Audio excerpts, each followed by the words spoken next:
Good evening friends. आज की update कुछ इस प्रकार से। आज हम सबसे पहले शुरुआत करेंगे पाकिस्तान से। पाकिस्तान ने दावा किया है कि भारत से तनाव के बीच 3 देशों ने इस्लामाबाद का समर्थन किया है। चीन और तुर्की के बाद अब अजरबैजान ने भी पाकिस्तान का साथ देने की घोषणा की है। पहलगाम में 22 अप्रैल को हुए आतंकी हमले के बाद आशंका है कि भारत और पाकिस्तान जंग में जा सकते हैं, जिसको लेकर एक तरफ जहां ईरान और सऊदी अरब ने तनाव को कम करने के लिए दोनों देशों के नेताओं से बात की है, वहीं चीन और तुर्की को लेकर रिपोर्ट है कि उसने पाकिस्तान को घातक हथियार मुहैया कराए हैं। इस्लामाबाद को हथियार पहुंचाने के अलावा चीन ने रविवार को पाकिस्तान को उसकी संप्रभुता और सुरक्षा हितों की रक्षा करने में अपना समर्थन देने की घोषणा की है। चीनी सरकार के विदेश मंत्रालय ने कहा कि यह संघर्ष भारत और पाकिस्तान के मौलिक हितों में नहीं है, न ही यह क्षेत्रीय शांति और स्थिरता के लिए अनुकूल है। उम्मीद है कि दोनों पक्ष संयम बरतेंगे, एक दूसरे से मिलकर काम करेंगे और स्थिति को शांत करने में मदद करेंगे। इससे पहले पाकिस्तान के उप प्रधानमंत्री इसाक डार, जो देश के विदेश मंत्री भी हैं, उन्होंने रविवार को चीन के विदेश मंत्री वांग यी को फ़ोन किया था। पाकिस्तान विदेश मंत्रालय के मुताबिक इसाक डार ने भारत की एक तरफा अवैध कार्रवाइयों के साथ साथ पाकिस्तान के खिलाफ उसके निराधार प्रचार को स्पष्ट रूप से खारिज कर दिया। वहीं अब पाकिस्तान के पत्रकारों ने दावा किया कि अजरबैजान ने भी पाकिस्तान का समर्थन करने की घोषणा की है। चीन, तुर्की और अजरबैजान हमेशा से पाकिस्तान के साथ रहे हैं, लिहाजा इन 3 देशों के एक साथ आने और इस्लामाबाद का समर्थन करना कोई हैरानी की बात नहीं है। अजरबैजान को पाकिस्तान और तुर्की आर्मीनिया के खिलाफ जंग में हथियार मुहैया करवाते हैं, जबकि अजरबैजान भारत से हथियार खरीदता है।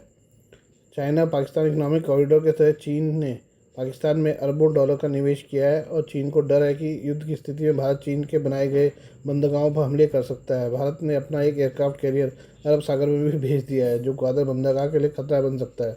इसके अलावा चीन ने पाकिस्तान को PL-15 मिसाइलें भी इमरजेंसी हालत में पहुँचाए हैं, जबकि पाकिस्तान ने दावा किया कि तुर्की ने 6 एयरक्राफ्ट हथियारों की डिलीवरी पाकिस्तान को दी है, जिनमें 5 एयरक्राफ्ट इस्लामाबाद में और 1 एयरक्राफ्ट कराची में उतरा है।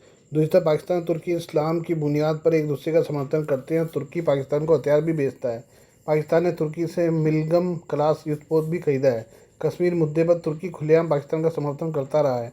तुर्की के राष्ट्रपति Recep Tayyip Erdogan United Nations में भी पाकिस्तान के पक्ष में कश्मीर का मुद्दा उठाते हैं, जिसका भारत कड़ा विरोध करता है। दोनों देशों ने मिलकर कई युद्धाभ्यास भी किए हैं। वहीं बात अजरबैजान की करें तो अजरबैजान की तरफ से पाकिस्तान के लिए 2 देश एक आत्मा का नारा देता है। अजरबैजान को 2020 के नागोर्नो काराबाख युद्ध में तुर्की का खुला समर्थन मिला था। वहीं पाकिस्तान भी अजरबैजान का समर्थन करता रहा है। आर्मीनिया के खिलाफ युद्ध में तुर्की ने ड्रोन, आधुनिक हथियार और रणनीतिक सहायता दी है। पाकिस्तान और अजरबैजान के बीच सैन्य सहयोग भी हालिया दिनों में बढ़ा है। दोनों देश आर्म्स डील के साथ साथ सैन्य अभ्यास के जरिए भी संबंधों को मजबूत कर रहे हैं। भारत के सुरक्षा विशेषज्ञ सुशांत सही ने सोशल मीडिया प्लेटफॉर्म एक्स पर लिखा है कि भारत के दोस्त और दुश्मन खुद को पहचान रहे हैं। चीन, तुर्की, अजरबैजान स्पष्ट रूप से पाकिस्तान के पक्ष में है। आदर्श रूप से ऐसा करने के लिए लागत होनी चाहिए, लेकिन भारत उन्हें मोटे व्यापार सौदे और डिफेंस कॉन्ट्रैक्ट का अवार्ड देगा। इसराइल शायद भारत के साथ एकमात्र देश है। हर दूसरे देश, अमेरिका, यूरोपीय संघ, ब्रिटेन, यहाँ तक कि रूस भी हेजिंग कर रहे हैं। लेकिन हाँ, वसुधैव कुटुंबकम मूल रूप से हम ऐसे लोग हैं जो इतिहास से सीखने से इनकार करते हैं। हम बात करें पाकिस्तान की। पहलगाम आतंकी हमले के बाद भारत और पाकिस्तान में तनाव चरम पर है। पाकिस्तान ने तो भारत के खिलाफ जवाबी कार्रवाई के लिए सीमा पर हथियारों और सैनिकों को जमा करना भी शुरू कर दिया है। पाकिस्तान का दावा है कि भारत उसके खिलाफ सैन्य कार्रवाई कर सकता है। हालांकि भारत ने अभी तक अपने पत्ते नहीं खोले हैं। इस बीच पाकिस्तानी सेना के सबसे बड़े आलोचक और अफगानिस्तान के अपदस्थ उपराष्ट्रपति अमरुल्लाह साले ने भारत को पाकिस्तान के खिलाफ संभावित विकल्प सुझाए हैं। साले ने क्या क्या विकल्प सुझाए हैं? साले ने एक्स पर लिखा, परिदृश्य से पाकिस्तान के साथ तनाव को दूर करने के लिए पहले से घोषित उपायों के अलावा भारत के पास और क्या विकल्प है? संभावित विकल्पों में शामिल हो सकते हैं सर्जिकल एयर ऑपरेशन, किसी खास सैन्य या आतंकवादी ढांचे पर लक्षित हवाई हमले, जबकि संपार्श्विक क्षति को न्यूनतम रखा जाए। नाकाबंदी, वायु, समुद्र और भूमि समन्वित नाकाबंदी के माध्यम से पाकिस्तान के व्यापार और संसाधन तक पहुँचने को प्रतिबंध करना। ये कितना प्रभावी होगा? क्या इसे लागू किया जा सकता है? प्रतिबंध में पूर्ण राजनयिक अलगाव, कड़े आर्थिक प्रतिबंध लगाना और सभी राजनयिक संबंधों को समाप्त करना। वैसे भी दोनों के देशों के बीच बहुत ज़्यादा व्यापार नहीं हो रहा है। ऊर्जा अवसंरचना पर साइबर हमले, परिष्कृत साइबर ऑपरेशन के माध्यम से पाकिस्तान के ऊर्जा ग्रिड को लंबे समय तक बाधित करना। जैसे को तैसे की रणनीति, पूर्ण युद्ध, पूर्ण पैमाने पर सैन्य संघर्ष में शामिल होकर क्या भारत वास्तविक युद्ध का जोखिम उठाएगा? क्या पाकिस्तान का GHQ यही नहीं चाहता है? पाकिस्तान को अलग थलग करने के लिए वैश्विक शक्तियों और संस्थाओं को संगठित करना। क्या पाकिस्तान में मार्शल लॉ लगाएगी सेना? साले ने लिखा, सोशल मीडिया की भावना के आधार पर पाकिस्तान का सैन्य प्रतिष्ठान बेफिक्र दिखाई देता है और भारत के जवाबी हमले या जवाबी कार्रवाई को घरेलू नियंत्रण बढ़ाने और संभावित रूप से वास्तविक मार्शल लॉ लागू करने के अवसर के रूप में देखता है।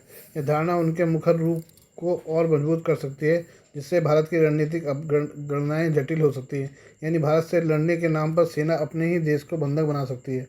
इससे पहले अमरुल्लाह साले ने पहलगाम आतंकी की हमले की निंदा की थी। उन्हें एक्स पर लिखा, मैं भारत के कश्मीर के पहलगाम में हुए आतंकी हमले की कड़ी निंदा करता हूँ। ऐसा लगता है कि पड़ोसी जीएचक्यू के प्रचार और मीडिया का ध्यान आकर्षित करने के लिए इसे पाने का सबसे खराब तरीका अपनाया।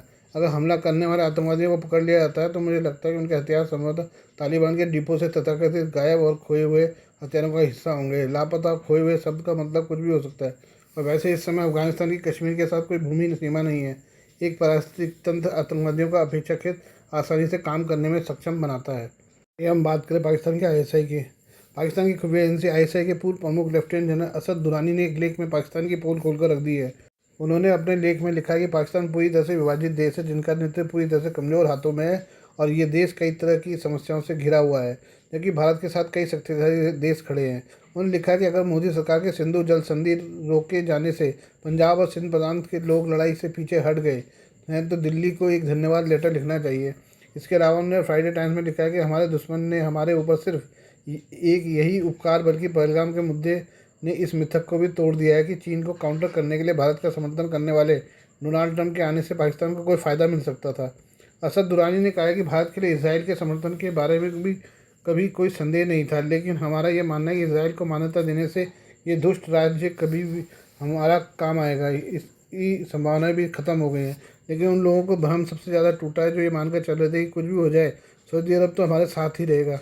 हालांकि फिर भी सऊदी को लेकर थोड़ा संदेह का लाभ दिया जा सकता है, लेकिन सऊदी अरब ने जिस तरह से भारत के साथ कारोबारी ताल्लुक बनाए हैं उसमें हमें राजनीति में एक बुनियादी सबक मिलता है कि कुछ भी हमेशा के लिए नहीं रहता है।